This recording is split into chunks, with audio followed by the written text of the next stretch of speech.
Hey everybody, this is LSID932 on YouTube. Thank you so much for joining us. We are here to talk about Married at First Sight Australia. This is week 8. Episodes up to 30 something, y'all. We're in it. This is a marathon. This is not a sprint. Australia has got us hooked from 4 episodes a week. We are here. We are not at the end yet. We are here though. So I need y'all to take a moment. Please like, share, subscribe to both of our channels.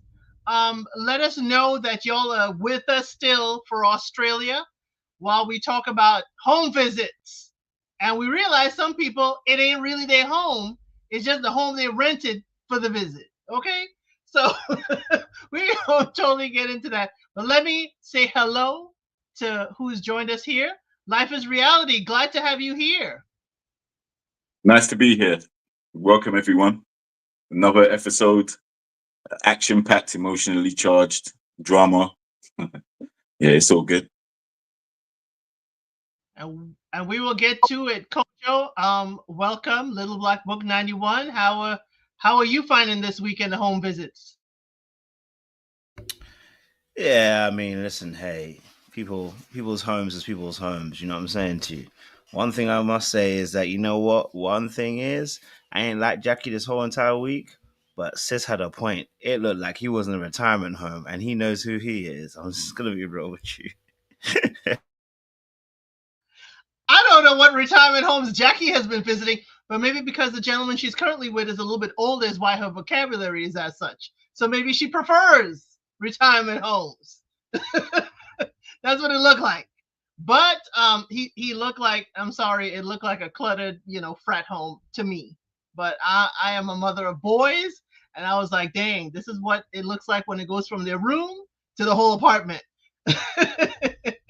But let's get to it. Let's do the list like they did in the commitment ceremony. The only thing I would say is that Jacqui, before the commitment ceremony, had said Ryan needed to be here to learn. And, he wouldn't learn if he wasn't with her. Okay. That was the only point I had. So let us start with Ryan and Jacqui. This week, they visited Jacqui's place. Jacqui did, confirm that was not her home. Her home, filming told her, was too small to film. So she rented this place for the Airbnb effect. So I'm wondering that's why Ryan, when he walked in, said, smell the lifestyle. There's another bride that I'm going to wonder about if that's her home too, but there are no pictures or anything. So while Ryan is there to learn more about Jacqui, when Jacqui visited Ryan's home, she had a lot of critiques. She had a long list of stuff on the whiteboard that he needs to get done to get his life in order. And she also has some thoughts about how he should manage his dog and manage his household. And she was not shy, as she's always been. She was not shy in telling him. But in this week, when on the commitment ceremony, Jacqui just couldn't get that she needed to learn. And what did, she learn throughout this process? She put everything on Ryan and nothing with herself. But since Kojo said, yeah, Ryan needs to have some explaining to do, I'm going to start with Kojo.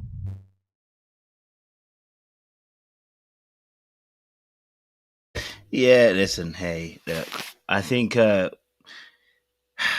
well, listen, obviously with Ryan and Jacqui, I think Ryan was very proud of his home, which I think is fair. You know what I mean? You buy your house, he's bought before 30, he's in Sydney, a major city in Australia. It's probably, cost him a bit of a fair buck to buy, that's an achievement in itself, right? We celebrate that in UK when you buy your house. So, I think what an encouraging partner would have done would have been like, hey, you know what? This is probably not the best time to start critiquing the house. I may not like it, the style, but you know what? I recognize the achievement, and I think this is really important for men and women to pay attention to, because I think, like, if you're an insecure person, this can easily you can easily fall prey into this behavior where someone does something achievable, and instead of actually recognizing the achievement, you actually look to critique them. And it may be that you're not, it's not necessarily you might even be a narcissist. You just might honestly not be paying attention that there's time and seasons for certain comments to be made, right? You're thinking, oh, it's the first time I've seen it. So maybe, no, it's the first time I've seen it. Recognize the achievement, recognize the larger picture first. The smaller details can be taken according to a little bit later on. Unfortunately, Jacqui hasn't done that. So Jacqui's actually gone and started critiquing, saying things and moving things and wanting to really just almost disparage him and break him down. And so that was painful to kind of see. And I think obviously after that, we see them on the couch. Oh, not necessarily on the couch, but we see that Ryan has reached his pinnacle peak, right? Friends are involved, the conversation with the friends, and, it escalates. And to be fair, I can understand the friends were frustrated, so they did raise their voice a little bit. And they were frustrated. More so that actually other lady was raising her voice, anything. And then the other gentleman kind of was backing her up as well. So they were raising their voice a little bit. And it's because they were frustrated and because the person in front of them is literally gaslighting them. Literally. And it gets to a point where you're angry for your friend and you want to defend them, right? So I can understand that. They still will owe her a little bit of an apology because they did raise their voice a little bit, you know what I mean? And then we get to see them on the couch or at the dinner first, and we just kind of see Jacqui failing to take accountability. In fact, she completely deflected this issue to make it about them raising their voice rather than actually being about the infringements and the violations that she actually implemented on Ryan. And I think this is if we're going to talk about behaviors, I think one of the behaviors we want to talk about is that I don't often call people narcs, but if somebody was to say somebody was a narc, I could see how they might put out on Jacqui. You know what I'm saying? I don't like using that word narc. I really don't, because I think it has to be diagnosed and it's very careful. So a lot of people are very broken and hurt, and that's why they do what they do. But if we were to diagnose that person, it would be that. But let's just say this. Her tendencies right now are emotionally abusive. And so because of that, every turn she gets, she's actually weaponizing fragility. And you shouted at me, and then that's why. And then she's not even saying you shouted at me, that's why I did what I did, See, that would be a normal line of thinking, like you shouted at me, that's why I did what I did. She's not. She's saying basically everything I did is eradicated. I don't even know what she is actually lying, like fully lying. Even to Jeff, she was lying. Like Jeff was like, I read the letter. I didn't say that, Jeff. No, you read it in the letter. So I think this is scary behavior. And like I said, it's interesting how the judges, and of course, I said the judges are experts, had handled Paul, right? We can see Paul easily. We can call out Paul, and I'm not talking about punching a wall. I'm talking about the way that he handled the letter situation, the way that he was emotionally not caring for Karina. And they were right to call his ass out. But how come we're still kind of being like, I'm not saying that they try to call out Jacqui a little bit, but then almost like as if they're trying to say like, trying to help the relationship. No, call her ass out, because we're in like 5th or 6th week now. We've seen this kind of behavior, proper lying, this, that, and we're like, the experts are taking it lightly. And I think this is why I say sometimes it's very difficult on these type of TV shows where, I think a lot of people are now starting to see, right, is this what Ryan was having to deal with? Right? Is it what we have to do? Oh, we don't like it's problematic behavior, and I wish the experts would have been a little bit more harder in calling her out, because she actually deserved to be called out. She surpassed Veronica a long time ago. You know what I mean? So yeah. In keeping with that vein, if we had Ryan critiquing Jacqui as much as Jacqui's critiquing Ryan, he would have been vilified out here. He would have been vilified and called that he's verbally abusive. He would be called all kinds of things if he was telling Jacqui she needs to change her hair color, like she called out his beard, change where she lives because of, this, wipe off her whiteboard and put his own vision for her future. He would have been seen as controlling. Yeah, we're not calling Jacqui out. Life is reality. What are your thoughts? Are you going to call Jacqui out for us? Absolutely, I'm going to call Jacqui out. Listen, I don't think anybody has gone in as strong as is required for Jacqui.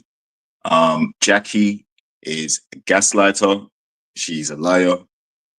She has no self-awareness or self-reflection. She cannot handle any feedback or criticism herself, but is ready to dish it out immediately. The first thing she did on the homestay was not break code, not divert from the script. She went in and critiqued the way he lived. Like she said, she went to the whiteboard. She erased his goals that he has on there. They're personal goals that he put on his own whiteboard in his house. She came and wiped them off and then put the things that she wanted him to improve on. And then when he rightly said to her, why did you do that? You know, and he's been saying, you know, why have you been critiquing my looks the way you have, you know, all these different things? She says, don't you want to be great? Like I'm trying to, you know, like she's going to be responsible for his greatness or elevate him in some way. And, you know, everything from the way he walks the dog, everything's an issue. So she's picked apart his personality. She's picked apart his physical appearance. She's critiqued the money he makes and the way he earns his living. And she's also erased and dismantled whatever goals he had for himself and tried to impart her goals in there as well. So she's more than micromanaging. She actually is trying to completely change him into what she's looking for. And that's someone that she can basically critique and attack without any reproach for herself. So that's why, you know, I think the experts should have gone in a lot stronger. But what she does is she turns on waterworks, but forgets to turn the tap on. So she actually fakes the crying, even has the tissue as a prop now to make it look like she's crying. But in actual fact, it's dry eyes. She just doesn't like the heat when people have opinions about the way she behaves. She lashed out against Ryan's friends, and that's because they had seen and heard what his experience has been like. So they want to get her opinion of, you know, why are you doing this? You know, he's the guy that we know and love and this, that, the other. And you're now breaking this guy down every which way. She didn't like hearing it. So she over dramatized them raising the voices because, yeah, obviously tempers are going to get heated in a discussion which has emotional attachment to it, right? The friends want to see the best for Ryan. And Ryan is obviously realizing, listen, I'm not the guy for you. You've critiqued everything about me. You don't like anything about me like that. So I'm cool. I accept it. I am happy with who I am. I'm not going to do all the changes that you want me to do because that would be losing myself. And he has a right to say that. And she doesn't like that. There should be no pushback, right? But instead of toning it down, even when the experts have said to her, listen, Jacqui, what did you do? Or name 3 things that you can take accountability for. She struggled. She mentioned the TV and all types of very minor things. She said a lot of things to break down this guy's self-esteem and character. And, you know, testament to him, he's strong-willed enough to have resisted it and got to the point where he's like, okay, I'm done. He's no angel. He's no saint. That's not what I'm saying. What I'm saying is, in the relationship they have, Jacqui has clearly been the one that's been the most critical and has definitely been guilty of demoralizing him every single opportunity she gets. So, you know, the telling comment for me was, what did she say? She said, men don't walk away from me, I walk away from men, or something to that effect. So that's the only reason why she picked stay. To long it out so that she can get to the end and then make some dramatic speech and then finish with him, because that's going to be the thing that saves her self-esteem and makes her feel on top in the situation. Right? That fake hurt about him writing leave. Listen, like I said, it's all a calculated plot to just reach the end. She does not like that guy at all. There's nothing that's going to convince Ryan otherwise. They've had long enough to figure it out. The experts know it, and she just doesn't want to take accountability and come to that realization and spit it out of her own mouth. She's not feeling him. She wants to do it on her terms, and that's with a dramatic ending right at the end on the last episode. Well, we did learn that they are going to be, through the vows, Jacqui and Ryan will be at the reunion. So we will see, because we already know it's leave. If your partner says leave right before final vows, guess what? I think we should just leave. She did give him an out, say, hey, if you wanted to go, I just want to have a conversation with you before we go, but you can go if you want to. We'll see if Ryan takes her up on that offer, or if Ryan has, other stuff going on that, he's going to stay. But Ryan looked defeated. The warrior in him was not at that couch, other than to say leave and run away as fast as he could, because this is an instance I had put in my notes. It's the instance, but it's reversed. We usually see in these relationships where the man is critiquing the woman and the woman seems vacant and lost and a shell of who they are. Now we're kind of seeing this on the reverse. And it's very, very interesting to me, because I've never seen it like this, where now the man feels beat up, drawn out, and emotionally drained. It is a lot, but yes, he still has some fight in him. Like, I am not going to have you make me feel like, I am not good enough. Like, I have not accomplished things in my life. So that is all I had for Jacqui and Ryan. Was there anything else either one of you wanted to pick up on them?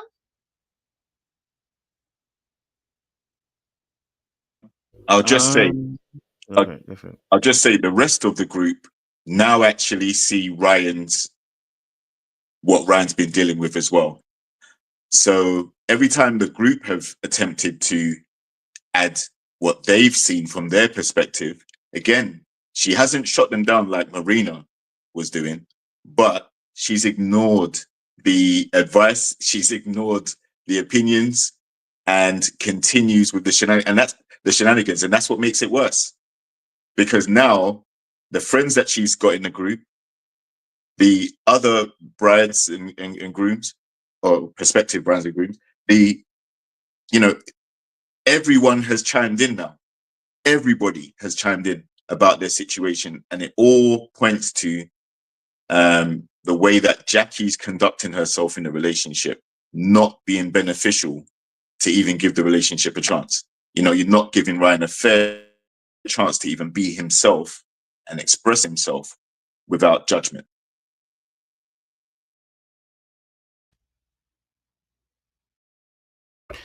Yeah, I'll keep it short. Yeah, no, I think I wanted to reiterate the point that it's this is a very difficult situation, right? In terms of because obviously I pay attention to obviously the comments and the Reddits and stuff like that, and what people will call Jacqui, she's unbearable, she's she's annoying to watch, like etc. And then there'll be a lot of jokes as well about her comments as being very, very funny, and I think this is really a thing that I'm also noticing a bit more, maybe because I'm also trying to be a bit more conscientious about how we portray men and women on TV shows, and how it actually really does affect people in relationships. It's a lot more comments about, because I think it was easier to see with Veronica, because Veronica, Elliot's situation, right? It was a complete contrast and switch. And I think this is similar to what we say about, sometimes it can be the opposite way. Sometimes men will find it difficult to see women when there's a bit more in the beginning, when there's a bit more equality in the way they'll go. So at the very beginning, it was Ryan being a bit of a, he's been a bit of a douche. Let's be honest, he's been a bit of a douche. She was being a bit of a douche. And so it's a bit more harder to tell, because it looks like both of them were playing around. But I think one of the things that's really interesting is the way that Jacqui actually tears him down, and that it's not seen in the same way. And I think Elsie, you kind of mentioned this as well. It's not seen in the same way. Because I when I was going through some of the comments by people and see what their responses were, they're like, "Damn, Jacqui's absolute joke or whatever, right?" Or, "Yeah, she's so annoying." No, she's actually abusive, but it doesn't come across that way, because again, oftentimes when we portray what abuse looks like, it's a man. It's a man doing this, and a man saying this, and this is me. I was even just looking at Twitter, some of the Twitter feeds. Quickly we spoke about Ryan being a misogynist. He hates women. Da da da. in the very beginning because of what he said. And I can get it. I understood what they were kind of going for. We're not calling her anything that hates men. Why? Because we don't need to. Because the reality of the situation is she probably doesn't hate men. She's just a really bad person. You know what I mean? At this moment, and I don't even say bad person is even wrong wording. She is a very wounded person. She may be a narc. I don't know. I personally don't want to use that word. I'd rather say she's very abusive. But we're not calling her that because we almost expect that this is okay, a level of okay to tear someone down this way. It's only words when it's the reverse way around. Again, I'm just pointing that out because sometimes the way that we describe certain people's behaviors, you know what I mean? So yeah, Jacqui's not hilarious. You know what I mean? She's actually not hilarious. Like if you were there, your self-esteem could be very toned down. So yeah. But Ryan, you know, we want you to be a warrior, but just balance a little bit. A balanced warrior. For someone who kind of tore down the feelings of their partner without much of a word, let's go to Jamie and Dave. Because Jamie's feelings definitely for Dave have been torn down. They did have the home visits. I applauded Jamie. Hey, David's got to work for her love because Dave kind of shut down the week before, not giving her much of anything emotionally or verbally when she questioned his feelings and questioned if they can make it outside, and his lack of initiating intimacy. So Jamie said, we'll go home, but you won't stay in my home. Now, Jamie's home, no pictures, no personal items. I also thought this was a rented facility. But Jamie said, you go to your place, I'll go to mine, and we'll meet for coffee. That's as far as a home visit we gonna get. We'll meet my sister for coffee. But Dave went the extra mile that I think Jamie needed. He brought her to his family. And that's also something he needed. Because we find out his father, who had a health scare during the wedding and his parents couldn't make it, that his father's on the mend and doing very well. And I think that picked Dave up. I don't know how much communication Dave has had with his family.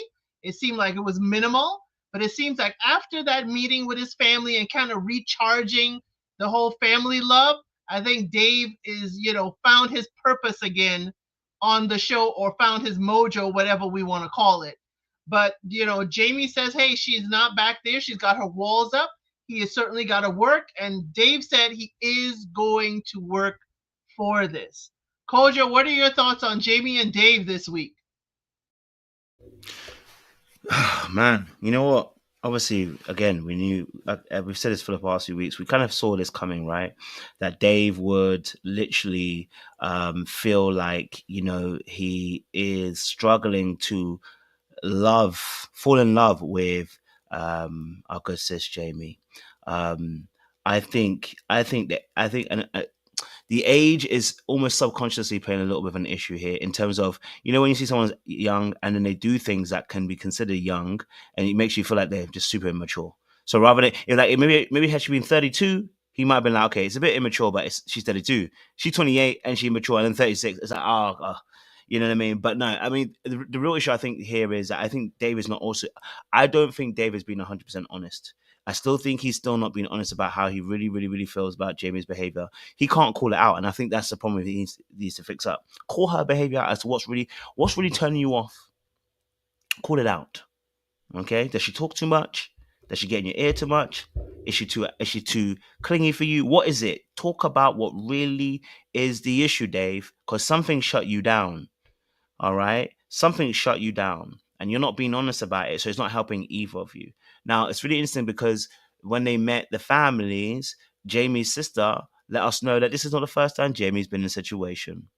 And we know this already. We knew this already, where she was the one. Jamie's the kind of person is Samson. I call these people Samson and pillars. They hold pillars. They hold relationships together even when the pillars are dragging them left and to right. If they were not holding the pillars, the relationship would have fallen into the cracks and into the abyss a very long time ago. Now, here's my thing about being disingenuous. Jamie talks about Dave and Dave not falling in love. How are you backtracking your feelings, sis? Suddenly you're no longer in love? So were you really in love? Or is it just that you're just feeling feelings and just saying them? You know what I mean? You weren't actually in love. And again, I think it's not to blame her to say that she's responsible for Dave's behavior. No, David's responsible for his own behavior. Okay, he actually, the only part that he has been honest was that he wasn't falling in love, right? But yeah, walking it back all of a sudden, you know, I don't know if I'm in love anymore. Oh, you don't know if you're in love anymore suddenly because of what? I said, nah, okay. So yeah, so I think that Jamie doesn't, and I've said this about people that are anxiously attached, they rush into things without really thinking about the gravity of what they're doing. Whether that is her backtracking her feelings or whether her saying, I love you, and not really paying attention to the fact that he isn't all the way there, that you're having to do a lot of the work in the relationship. So it's just accountability for that. But Dave, we've said this from the beginning of last week. There's a time coming. How long would it take before he realizes that she is annoying? Simple put, she's annoying, and then she hasn't learned her lesson. This will be my final point on them. She hasn't learned her lesson because they asked her a question. And she said, it's gonna be interesting to see everybody else's business. I'm gonna stay out of it. Oh no, I'm not. I'm gonna be in everybody else's business. And I said, that's why that is why people are not gonna like you long term. At first, it sounds like you're trying to protect people when really you're nosy. So, you know what I'm saying to you? Previous weeks, I said, oh, no, you butt into everybody's business, focus on your own. Yeah, I can see you're very protective of everybody else. Now, I'm like, you're not protective. Now, you are nosy. And it gives you some level of encouragement feeling to be important in everybody else's business. And that's a personal issue. You need to work that out immediately. But Dave, come on and be honest, man, because we're wasting time here walking it back. You know what I'm saying? To your feelings are nowhere near hers and you are not feeling it. Be honest. Otherwise, it looks like you're trying to stay on the show. Life is reality. We got a comment. Dave doesn't like her, but doesn't dare say it. He doesn't want to be seen as a bad person. That's why I kept the ages there too in their pictures. 8 years between the 28th to the 36 is a substantial amount of time, maturity wise level. And Jamie, her feelings are all swept up in the excitement of the show. I don't know how we fall in love in 4 to 6 weeks, but I will let her have it. But I don't know how we backtrack on our feelings. What do you got for us? Life is reality. Yeah, that's exactly where I would start. I gotta say, Jamie said she loved him before, and all of a sudden, she no longer loves him, and she's publicly saying that. So, I don't know if her, she knows how she feels, but to me, that's not real love, is it? Because that love feeling disappeared pretty quickly. I think it's interesting because, in my opinion, Jamie was focused on everybody else's relationship. And as soon as her relationship needed focusing on with Dave, losing interest. And in my opinion, that's also because she is in other people's business and he's always having to support her or back her up while she's going at it with someone or another or adding her 2 cents. But while she's busy looking over at other people's situations, Dave was losing interest and she wasn't cognitive of that. She completely missed that. And it came as a surprise for her. It dropped on her like a lead weight.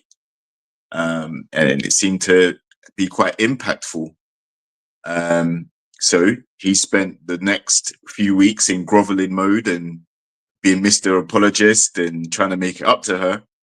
I did like the fact that he was considerate on the home stays. He bought her a nice perfume, her favorite perfume. And that surprised her. It was a nice gift, thoughtful, shows that there is some intention there to try and get back on a good footing. But I don't think Dave feels like he has her ear to be able to articulate how he feels, how he really feels, without hurting her or letting her down in some way. So I think he is definitely exhausting all of the opportunities to try and make the relationship work. because there is hope in his opinion, because she still has some feeling for him and he still has feelings for her, but it's not love. And it would be quite unrealistic to expect love to just happen on a show like this. You haven't been in the real world together yet. So, you know, you haven't been through the ups and downs and stood the test of time to reach the love stage. So yeah, he's been in a tough situation. I think he's done well to dig himself out and win her over again. But now, like Kojo rightly said, now that they're back in a good place, she's already started looking at other people's relationships again with her comment about, I'm going to be in everybody else's business. So, Dave, this is what you're going to be matched with. This is what you're paired with. This is what you're going to go into real life with. A lady who, as much as she may have feelings for you, she's going to take her eye off the ball and be in other people's business and be, you know, getting into situations where you may need to put fires out for her or play Superman and come and save the day. But you also have seen what it's like to be on the receiving end of her fire as well. So, you know, whatever decision he makes at the end, you know, he needs to think very carefully. And with Jamie, I think, you know, if she really does love him, if she really did love him at the time, then, you know, she needs to really look at why she no longer loves him and can she really get that feeling back? Because love is the ultimate, right? Love is, you know, you tell someone you love someone, that is the highest form of affection and emotional attachment like that, right? So for her to have reached a point where she no longer feels that way, she needs to question herself on whether she actually did genuinely have that strong level of feeling. So I do agree, both of you guys. Jamie seems to have her focus on the wrong thing.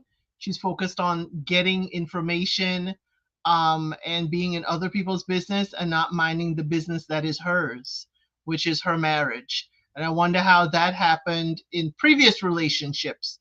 Life is Reality brought up the gifts. I'm scared for Dave with the gifts because once we start gift giving and it's of a high monetary value, it just got to keep on going higher from there. How we go from 2 bouquets of flowers to a $400 perfume? Yeah, Dave, the slippery slope you are starting to slide down.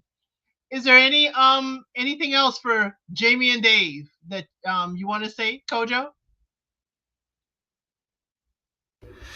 Yeah, I mean, look, I'll keep it short. No, I think this is done. I think it's done. I think it's done. I think it's time to get the welcome party home.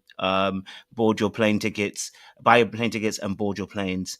And get yourselves back home because this is done. It's unfortunate, but it's done. Because I think just watching these two, I can see that David's trying again, but I feel like David's actually trying for the show. I don't think he's trying for Jamie. If he's trying, it's like it's one of those last gasp ditches that you do where you're not really on it, but you just don't want to be the bad guy. And I think that was correct what the person said. It's like you don't want to be the bad guy. So for me, pack up your bags, get your plane tickets, and let's board that plane because we've been waiting for this day. I'll be honest with you. Yep, I guess it's short and sweet. He said, you know, pack it up. And talking about pack it up and somebody who wishes the person to pack up and I guess move in, but I don't believe it. I don't believe their homestay. Jeff and Rhi, their homestay is just going back to the future. They were together before. Rhi been to the house while they had their whirlwind relationship. And this whole presenting of the key, Jeff, if you wanted me to believe it, it was a romantic gesture. Don't just pull it out your pocket and put it on the table. Come on now. The least you could do is a little, you know, $2 gift box and let it look like you're presenting something. You made me think that that's the key for the old lock on the door, not the current lock on the door. I'm sorry, Jeff. That key presentation did nothing for me to think that you actually want this woman back at your house. Okay? Because y'all had a rebound affair. It sounded like, yeah, this ain't going to be the key for the lock too much longer. But y'all, they just coasting. Everybody say, oh, they're doing well. They're doing great. Homestay was chill and easy for them. I still don't see any kind of physical connection. And when the experts asked Rhi, she was quick to say, yeah, she's on her way to falling in love. And when they ask Jeff, it's a let me think about this. How should I say it? How you should say it is, I kind of like her, but I don't really like her that much. What are your thoughts, Life is Reality, on Jeff and Rhi? I think they are just riding out the show. I think they're still open to seeing how far it's going to go. And they seem to be enjoying the relationship. If he's giving her the key to his apartment, that is a huge thing, in my opinion. Because I ain't giving nobody the key to my apartment unless I'm heavily invested and I can trust them, and I have no problem with them just turning up and come home from work one day and they're laying on the couch or doing something. I'm not exactly. So that's a huge gesture. So that to me makes me feel like he does have confidence in the relationship. You don't do that with someone you think you're going to say goodbye to next week.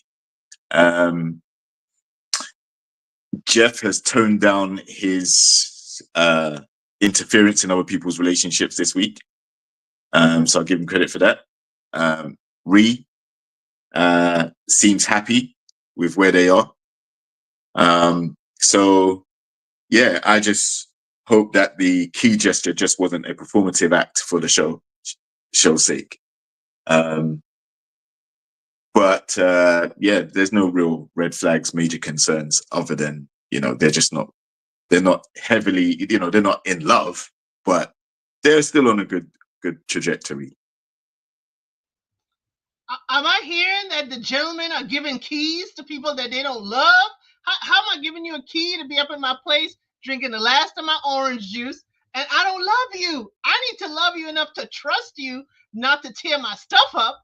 Kojo, are we giving keys out here when we don't love somebody? What are we doing? Listen. Yeah, I mean, listen. They might.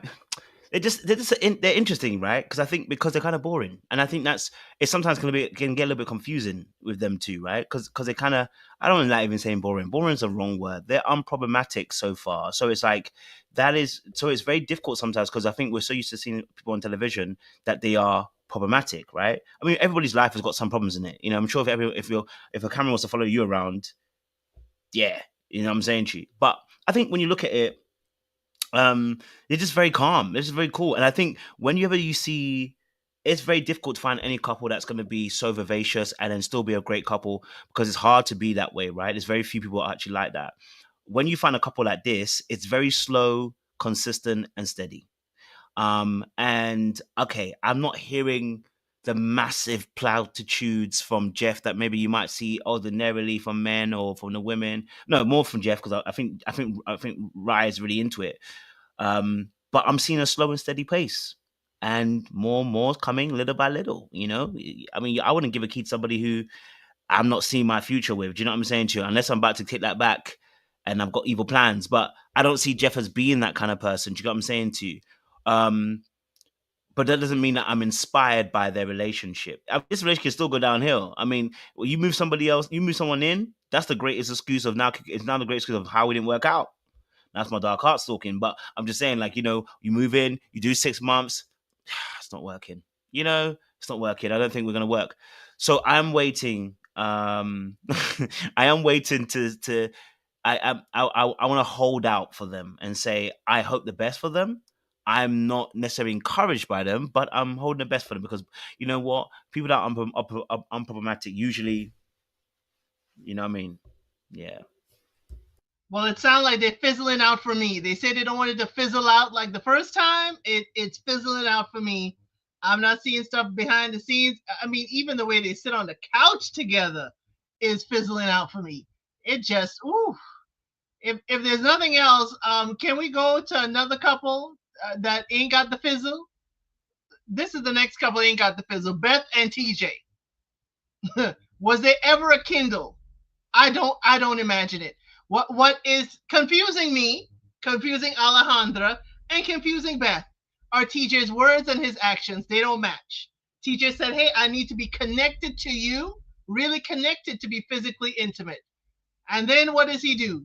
The very next night, or the very night of confessions night, he is physically intimate with Beth.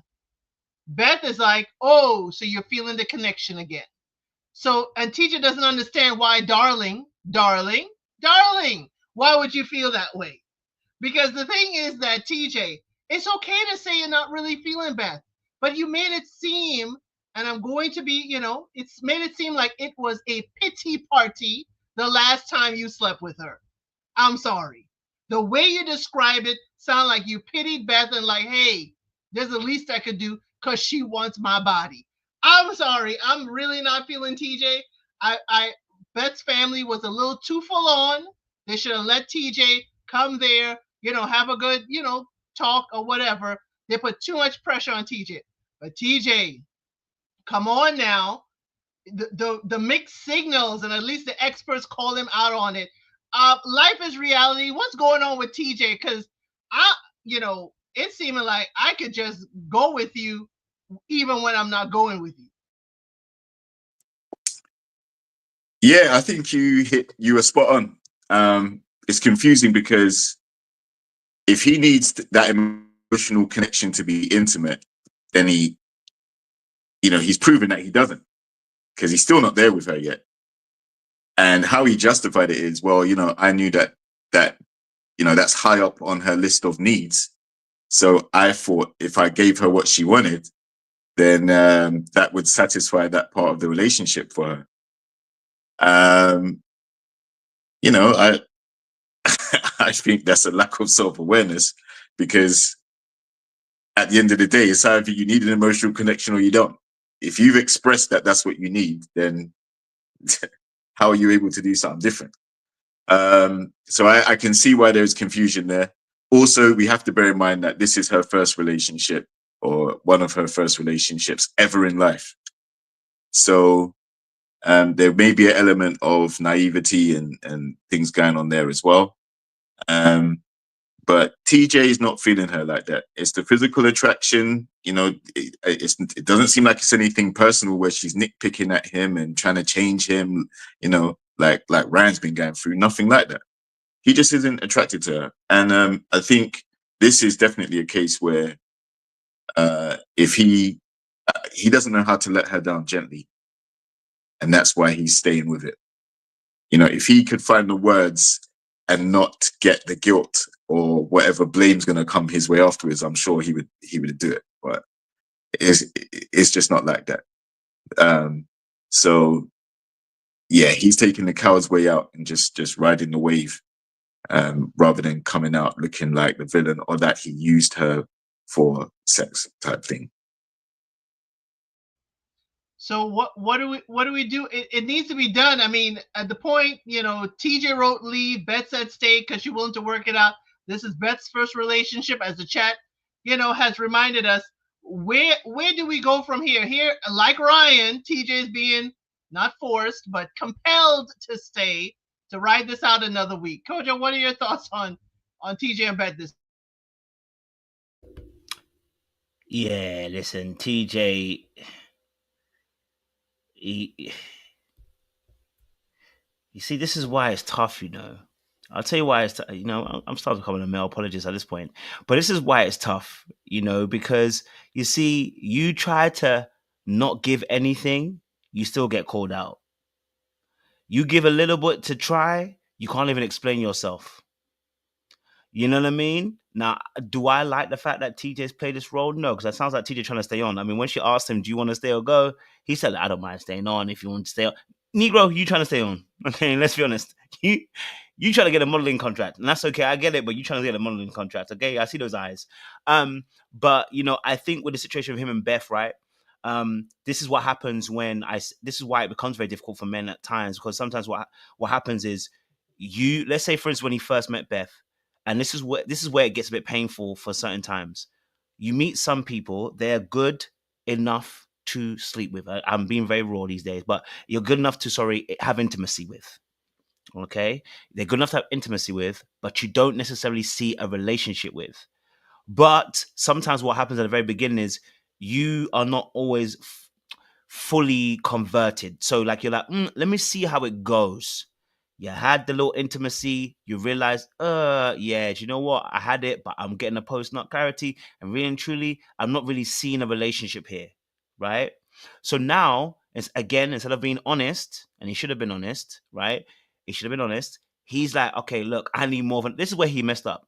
I need more of an emotional connection before I can go there again. Had he just said, listen, I'm still trying to work it out, in my mind, I'm just trying to see how the relationship's going. There's, what I'm saying to you, rather than saying specifically what it is, and this is where someone's going to call you a gaslighter, but if you hadn't said what specifically what it is, if you had never said the emotional connection, you might not get so much heat. Because now when you have intimacy the second time round, now people are making assumptions that there must have been an emotional connection. That's why you then had it again. When really what happened is I tried a second time to see if this was really going to work. Because maybe I wasn't 100% sure, right? Like I wasn't there, but I was like, okay, let me just, we're trying it out. We're trying to make it work. Okay, let me try the intimacy again. Maybe it will kickstart something for me. But really, you did it again, and it gave you the same answer as the first time round. And now you're really sure that this ain't it. But now you've already committed a sin. and that's the difficulty of this situation, right? Because if you just end up saying, no, I don't like her, we now accuse you of not trying.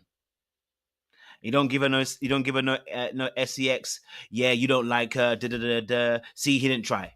When in reality, it's like, no. And then if I don't try, also, it's because I can't allow you to get emotionally connected. Because if you get emotionally connected, even if I don't have intimacy, you might get emotionally connected. You see this handsome face of his? You see how handsome his face is? He talks to her a few times. She gonna catch a case. She got not a case, but she gonna catch some feelings. Okay, a few deep conversations. She gonna run a mile with it.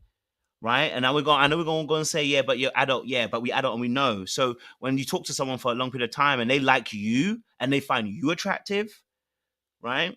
Women should be able to understand this. They know how difficult this is. They deal with men like this all the time. These nice guys that want to be your friend and they talk to you and then they get caught up and you're like, oh, I didn't want to get caught up. I just wanted to just be your friend. This is exactly what happens, but the reverse of men on these shows. But it's very tough. So he has to take accountability because once it's the first time we can get it past. The second time, yeah, once you said emotional connection, you cornered yourself. And so now you got to come all the way clean. You feel what I'm saying to you? And be like, you know what? I was attracted, but not all the way. It wasn't enough of a sell for me to actually want to settle down. Because what a man will lay with is very different to what he wants to actually be tied down with. And so that's the difficulty that he was facing in that moment. But how do I have a conversation about what bracket I actually put you in? That actually I do see attraction. I'm attracted to you, but I'm only attracted to you to lay with, not necessarily be in a relationship with. I can see that I can probably go 1 or 2 times with you, but I can't go any more than that. You can't have that conversation. You're going to get killed. And rightly so. So, yeah, it's unfortunate. I think you just need to be honest now. I think to put some responsibility on Beth,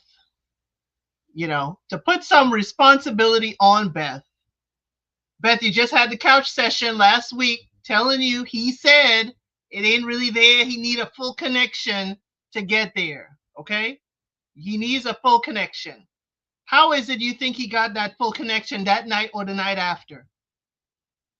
How did the connection grow within 24 to 48 hours? Beth, you're lying to yourself too. You knew it ain't even a week and you intimate again with him. He initiate again. You really think he caught feelings in a couple days? That's not happening. That is not happening. So while rightly so, Kojo put, all the responsibility that is TJ's on his, Beth got to have responsibility of her pocketbook and not opening it just because someone decides they wish to cop a feel. Is there anything else about Beth and TJ that we want to talk about? Life is reality. You want to jump in?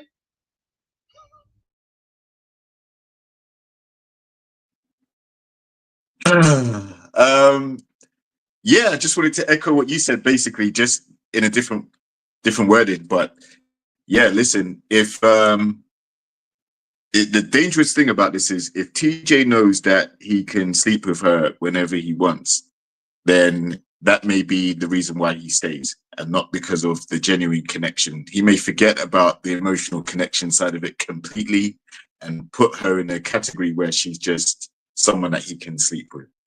And that's going to be detrimental and dangerous, right? For both parties. And I'm sure she doesn't want to be that. She's on the show to get married, and I think TJ's just hung up on the attraction piece. But then again, why are you sleeping with someone you're not attracted to either, if it is the physical aspect? So TJ's just confused everybody with doing that. I agree with Coach as well. If that's what you're setting your stall on, right? It just looks really crazy that now all of a sudden, you've tried again and the spark just wasn't there. How many times are you going to keep trying, knowing that the spark isn't there? You need to, and he, to his credit, he did write leave. So, he's seen enough. But like I said, now comes the part where people are going to say, well, why did you sleep with her then if you knew that you weren't feeling her from the get-go? I give him the first pass at their honeymoon, swept up in whatever emotion. But to say you leaving now, I'm sorry. You should have kept it. And as Alejandra, our expert as far as intimacy, you don't have to sleep with Beth to have intimacy. There are other ways of seeing if the connection was there. And I think, this cast is letting me think that people need some coaching out here on what classifies as intimacy without racking up a body count. And going along with what you guys had said about, I think these folks, this next couple, they just, happy to get it on with each other. I don't think anything's going to happen outside of the experiment. Let's go to Adrian and Awhina. This week we went to Athena's home, and she made the decision that her son is not going to be there. He's not going to meet Adrian. I agree with that synopsis. I agree with that decision for her. And my thing is that I guess we didn't go see Adrian's family, because the last time that happened was a powder keg. Last time we saw his family was a powder keg. But I do appreciate Athena's sister in being here and having a conversation that was, quite subtle. But Adrian wanted his apology. He was trying to insist on an apology that the sister just would not give. Koja, what were your thoughts this week on Adrian and Awhina? Are we moving, or are we moving along? Well, I mean, listen,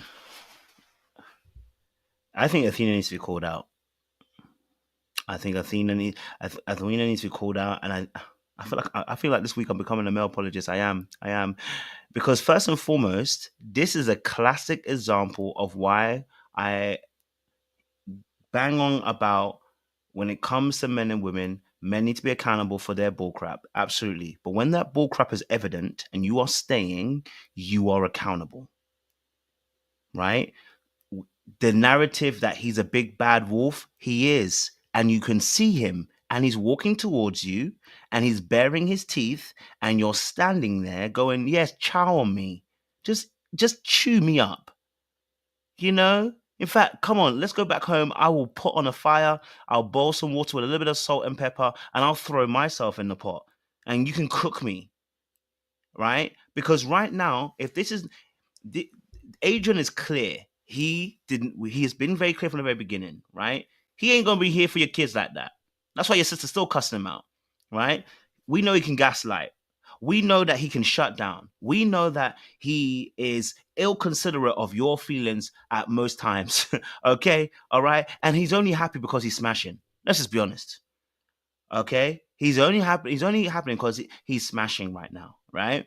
So when I look at Awhina, what tends to happen is these situations are great examples, because what will happen is when if Awhina comes out, tells a story about how bad Adrian is, we all go, man, men are just so bad, man. They're just so, the dating game in 2025 is just trash out there. There's piss in the pool, And I'm like, yeah, you swimming in it because you peeing in it too.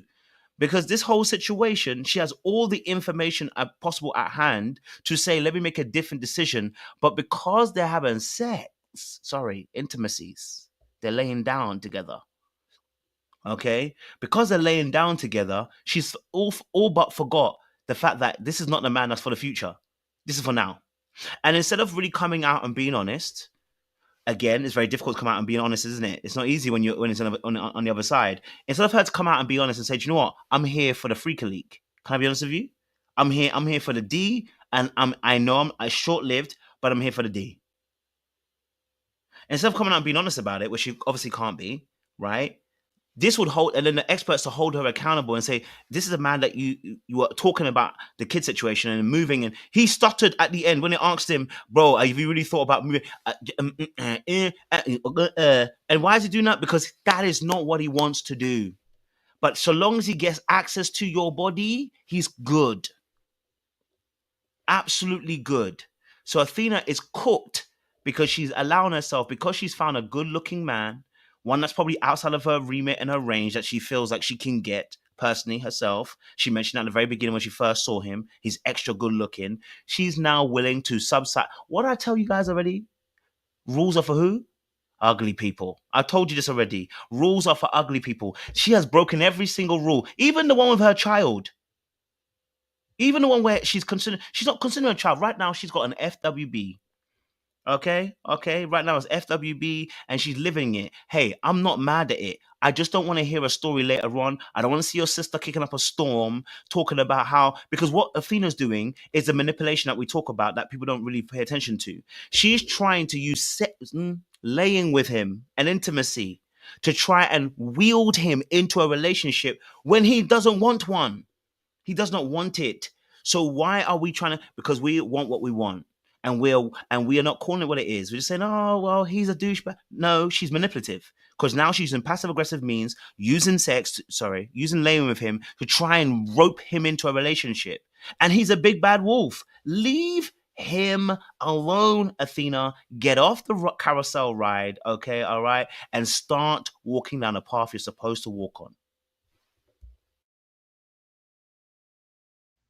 So, yes, Adrian was stuttering about, hey, he got his own business. He got, what he got going on in his neck of Australia, whereas she has her child. She can't really pick up and move away from her support system. So, is it all just physical? Life is reality. Is it all just the physicality of it all? She's being physical, and then she when she went home, she pulled out one of her talents, baking. She was baking up a storm, the treats that Adrian likes. Life is reality. What are your thoughts on Adrian and Athena? Yeah, it's just a purely physical attraction between them. The telling thing is that they haven't had the conversation about her child yet, right? And how that's going to look in the outside world. They live on completely opposite sides of the island, the country. So, like you said, she has her roots and her child where she is. Now, we've already seen the heat that Adrian's family gave her when they met. So her moving into that situation is not going to be likely either. So I think they're just seeing out the show. They may find it difficult to part ways because the physical attraction is so strong, but it's not going to result in a long-term relationship. No way. He doesn't want, he hasn't changed. I think what he tried to do is say he's open to potentially, raising her child if it works out. But he still hasn't met the child, and he probably isn't due to meet the child for quite a while yet. And that's a good move because the relationship needs to be solid before the child is introduced to him, because Adrian's not permanent yet, right? So until they work out the logistics and spend some time together under the same roof outside the experiment, or at least, seeing each other regularly and seeing how the relationship works, I don't see this relationship working at all. You're right. She found him attractive. He finds her attractive to lay with, and that's about it. Nothing more. Well, we see all over social media that she's hanging out with Billy. So I'm wondering if Billy has met her son already, because that too will be a litmus test for me as to how far she's going with this. But I do applaud Athena, as a mother, having your son meet someone, even if it's within the boundaries of this experiment. You don't want to confuse your child and have them wrapped up in this whole social media stuff. And when we first met Athena, production was kind enough to keep, the anonymity of her son. So to bring him in with Adrian, where you're not too sure and he ain't gonna be there, gonna be a long distance relationship, I am totally fine with her keeping Adrian distant. Yeah, she does have on rose-colored glasses. She can't be, even at the wedding. Athena said, "Oh, he's just too good looking," and we're finding that continues to be her problem. I don't know what's going on. What's going on in Australia? We're finding the very handsome men on this end, but in the U.S. dating reality show, we ain't finding these light-eyed, very well-bearded men. I'm sorry. Maybe ladies in the U.S., you need to look at Australia's social media. Um, another great couple, our last couple for today, who, they may have breezed over this, but I think this is a very, very, very serious conversation. Karina and Paul. Karina, I don't know if you told your mother half of what happened. I understand why she said forgiveness. Okay. That is their faith. It's all about forgiveness at one aspect of it. But Paul not really being strong in any faith and is open to joining your faith, and you are that very tied to your faith, and your family is too, that y'all had to stay in separate rooms in the house. Mama said you may be married according to reality TV, but what you are not married is in the eyes of the church. So y'all gonna be in separate rooms while y'all are visiting. Paul did blend in well with the family. I'm sure the family didn't know about the hitting of the wall or the door as such, but there's only so much I could forgive. There's only so much I could forgive and turn a blind eye to. And Paul is being problematic. But Karina, it is certainly something when your religion does not align and you are very strong in your faith. What are your thoughts, Kojo, on Karina and Paul?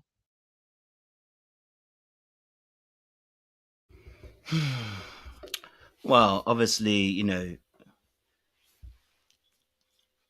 the situation with Adrian and Paul, and Karina, and how Paul has obviously acted. Obviously, we're still having the residuals of obviously last week coming into this week, right? So the residuals of obviously the letter situation that happened and Karina saying what she said, etc., etc. I guess, look, I mean, it's difficult because, like, I think for Karina not wanting to tell the parents actually everything, because that would taint the image of Paul, and then that would mean the relationship you can't go back to that relationship. At the same time, if you don't say it, then it's like, if it does build, you kind of can get in some more trouble. It's a very difficult situation to be in from a Karina standpoint, and I do understand why she probably didn't want to tell them, because maybe she hasn't finished the relationship yet, and so she still wants to be in it. So I definitely understand that particular perspective. This thing here with Paul and Karina, look, hey, I think, that Paul, I see why the first time he didn't make it. I see now why he didn't make it. He's volatile. You know what I mean? He's volatile. You tell him anything and then he's volatile, Um, and I think that is a problem. You know what I mean?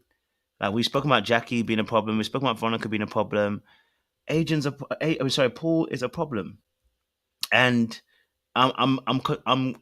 I'm concerned for Karina. You know what I'm saying to you? Like, that's why I said to you last week, where I said, like, I was concerned because of the way that Paul didn't think that maybe telling the twin sister would be an issue. You've already punched a wall. You might want to think about how your actions might be having some severe repercussions. So being very careful about how you move. But he hasn't even been careful about it. He just moved as he wants to move. And that's somebody who's lacking consideration. You know what I'm saying to you? So for me personally, I said, I feel for Karina. I don't think she'll see it until a little bit later on. Maybe if she watches back the show, she'll realize and see it in more deeper depth. I think it's tough for her to be able to, because again, like I said, he punched the wall, he didn't punch her, he punched the wall. And then obviously this situation that he's done. So it's not, it's the beginning of something. So sometimes it can be very difficult to really call it out as it is in its full maturity. It almost has to be like you've got to know violent policy in your life, like it's a non-starter for you, then you're locking it off from just the jump. And I think sometimes when you haven't seen that, or maybe you haven't experienced that, or maybe you have and you just haven't dealt with your red flags, like you can go the opposite way too, right? You can go the other extreme. Then it's like you give people more grace than you actually need to give them. So I think that's a big case. But I want to say, if anybody here, look, anybody here, I've never in my entire life punched a wall. I'm going back to this point just to make it clear for some women in the chat. I've never punched a wall. I've never grabbed any of my girlfriends, shaken them, you know. I've never got face to face and got in their face and put my nose to their nose. I've never done those things with any of my girls ever. I say that to say we've had crazy arguments. People have told people to shut up before. Yeah, we've had that. Yeah, everyone's done those things. Both men and women have done those things. But to be physically imposing, never done it in my life. That was not what I was taught. So, for me, any woman out there, because there is a power dynamic between men and women, and it can end very badly, very quickly, you should have a no violent policy. Even if you love that man, send his bags packing with a plane ticket back to wherever he came from, because he needs to know that there is no chance in heck you're going to give him any room. Okay? Right? Because this situation can escalate so quickly that yes, he's punching walls today. And by the way, of what it was, it's not like she slapped him and he punched a wall. This is a conversation about jealousy. You know what I mean? So I do understand why Karina probably didn't say anything, because she thought she was protecting him and everything as well. Had she told her mom and dad, I think they would have been like, yeah, you know what? Paul goes to the first time. He's now done this. Yeah, let's pack our bags and get ourselves to a Catholic church because he needs an exorcism. You know what I mean? But she didn't tell them. So anybody watching this, I want you to understand, do not give any grace to the behavior. Done once, it's over. You know what I'm saying to you? Done once, it's over. Don't give him any grace. You can't afford it.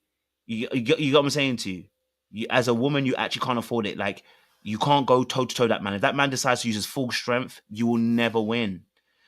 You know what I mean? So it's better just to be out completely. You will cry your cry. You'll feel pain. You love him. It's absolutely true. You do not have to deny. You know, you don't have to deny that you're gonna have those feelings. You're gonna feel that. It's gonna be very painful, because you're like, it's just a mistake. And you're right, it's a mistake. But let's not make you also a mistake that he's gonna do, and then you're hurt at the end. Because once you're in an abusive relationship like that, even if more situations happen, when we're telling you to leave, you don't actually leave. It does something to you psychologically. So you actually get stuck deeper and deeper and deeper until you become a battered person. And I don't want that to be anybody's case. So in this situation with Paul, there is forgiveness, but there doesn't have to be reconciliation. So you can forgive that person. You can maybe call and say, look, hey, I don't hate you. You're not a bad person. That's great. But I can't be in a relationship with you. I think anybody in that situation, especially if you're about to get married, the moment you see a flash of that, end it quickly, because it can probably potentially, more than likely, only get worse. So I understand why she didn't tell her parents, but I think this is a real thing. She needs to definitely leave that situation alone.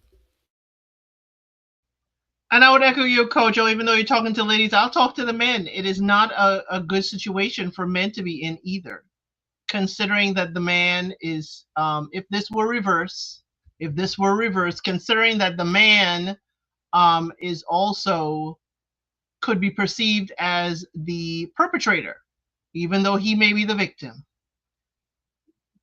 Don't allow for reconciliation. Forgiveness also is not for the other person, it's for you. Truly, forgiveness is for you, not for that person who did the deed. But I think with their behavior patterns And I think that faith was going to happen, Karina, when you want to baptize your children, you want to be very involved in the Catholic Church, and Paul ain't about that life. How are y'all going to handle that difference? How is it going to handle you looking, at him differently because he's not as Catholic as you would want him to be? Karina, I'm thinking Paul should not be your long-term plan.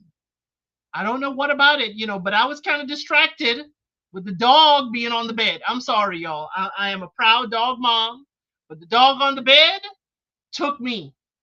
I don't care how cute and fluffy, dog on the bed just ain't it. That's gonna drive me crazy. I'm gonna be acting like Jacqui was with Ryan with shoes on the bed. I'm sorry.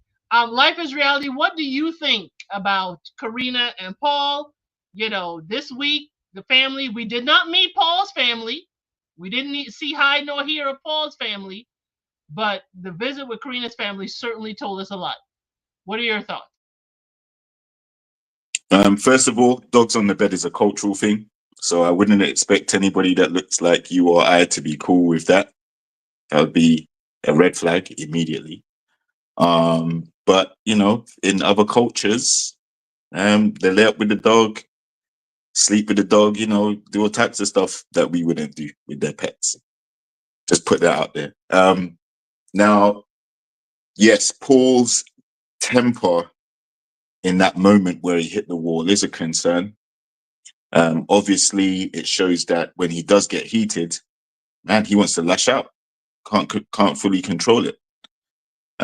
So that's not a safe place. That's not to say he's had other incidents of that happening. He hasn't. But the fact that he can get to that level as quickly as he did and as early as he did is a concern. Now, if I go by strictly what I'm seeing on the show, Karina has presented herself as a Catholic girl with strict Catholic parents and all the other stuff. I get it. So I can also see why, putting those two points together, why she wouldn't go and tell her parents, because sometimes you deal with things internally. If she went and told her parents, then obviously they're going to hate Paul immediately and tell her to get out of the relationship. And she's not ready to leave the relationship, so she didn't do it. So I think she wanted to keep that part private and present Paul in a good light so that they can have an assessment based on their interactions while they're in their presence. And that could be a detrimental thing. If he does lose his temper, it can come back to bite her in the butt, if he does lose his rag. But ultimately, that's the choice she made. I would say that the fact that they dated before, I still maintain that that is one of the reasons why they're still together now. There's an element of familiarity. It didn't work last time, but maybe we were picked together this time for a reason. So let's, maybe we are each other's person. There may be an element of that. And yeah, they seem to have quite good chemistry. Again, there's not really much. I mean, obviously her parents, as I said, their religious beliefs are strict, where they had to sleep in separate rooms and things like that. But they overcame it. It wasn't an issue. If I go by what I'm seeing on social media, I'm sorry, but Karina is not how she presents on the show. She's currently hanging out with Elliot, making videos. And so that makes me question whether her and Paul did work. And then also, when you look in the comment section about the video she appears on, she seems to have lost a lot of favor in the Australian audience because they've honed in on the fact that she's been linked to rappers and potentially doing activities that don't align with the strict Catholic belief system that she was raised with. So I don't know if she's putting on an act or if, she's just getting a good edit. But for the most part, her and Paul seem to be on the same page, seem to be in a good place overall. And so I'm genuinely not sure how it's going to go. If they do work out, I wouldn't be surprised, because they've been quite solid all the way through. Obviously, we mentioned the outburst that Paul had, and the jealousy issue, and they seem to have put that past them. And as long as it stays in the past, then they should be okay. Well, with the whole, relationship, and yes, the fact that Karina came on Married at First Sight with her, conservative Catholic upbringing, I knew that was not her life, because you wouldn't be here under a fake marriage, since it was not, even though it happened in a church, it was not a Catholic church, and it wasn't under your Catholic beliefs. So I already knew Karina wasn't about that life. That was really her mother. And at least the parents were happy to go along with what she said. But that was the synopsis, everyone, of all the couples. Just know that this week they are throwing a curveball. This week they are throwing a mighty curveball. They are letting the option hang out there before final vows. If you wish to go on a date with someone else that could have been your match that they did not ultimately put you with, would you like to take this opportunity? Yes or no? And quite a few of them said yes. Quite a few of them said yes. So next week we will see who decided to go on an opportunity date with someone that they would have been matched with if it wasn't the partner they are with. Let us start the fireworks, because we know Sydney has wonderful fireworks. So Married at First Sight is no different. They're giving us fireworks. And I'm sure one thing, Ryan, you better take that date. Ryan, I know for sure you better take that date. And I know TJ, I know you're going to take that date. Don't confuse Beth Moore. You want to leave, you can take that opportunity and see if the other match could be a great match. But I won't tell you who else. I know a few other of the guys and ladies who took the opportunity dates. Y'all would have to watch for the week. And let's join us again here next week, Sunday at 3:05 EST for more of that week in a recap.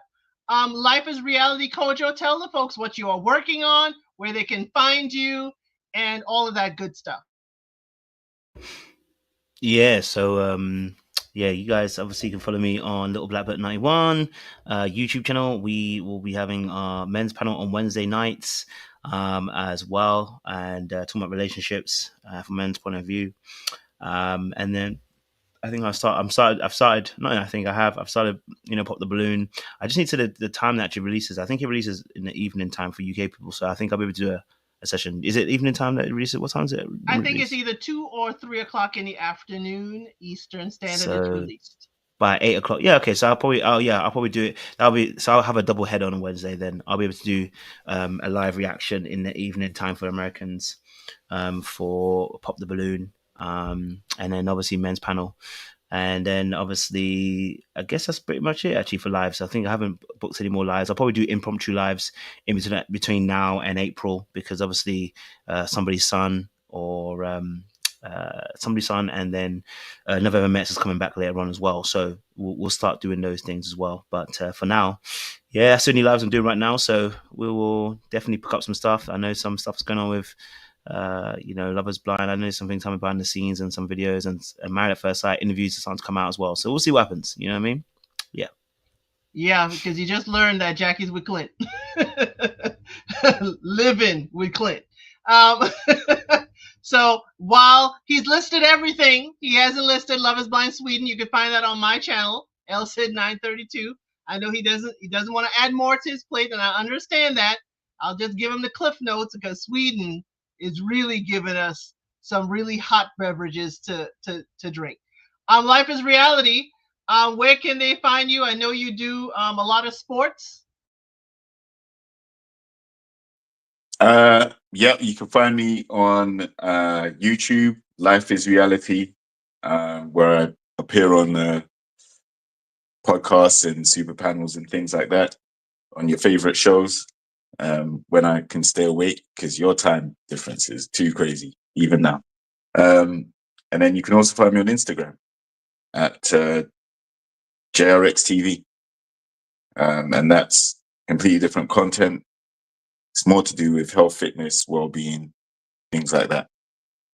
I'm looking forward to seeing the conclusion of Ready to Love. I'm disappointed that they took it off till August. Makes no sense to me whatsoever. Quite peed off about that. In the meantime, I'll probably be checking out the Never Ever Mets and see how that goes as a filler. But other than that, no real major panels or anything like that booked. Okay, say I'm covering Love is Blind Sweden. I do the recaps. This week will be a little bit later. I'm not going to be at my home base. But I also am covering usually Ready to Love. But I'm also on Another Round JS YouTube channel on Fridays at around 9 or so. We usually chop it up and talk. We are your favorite cousins. We do it with Just Rhonda.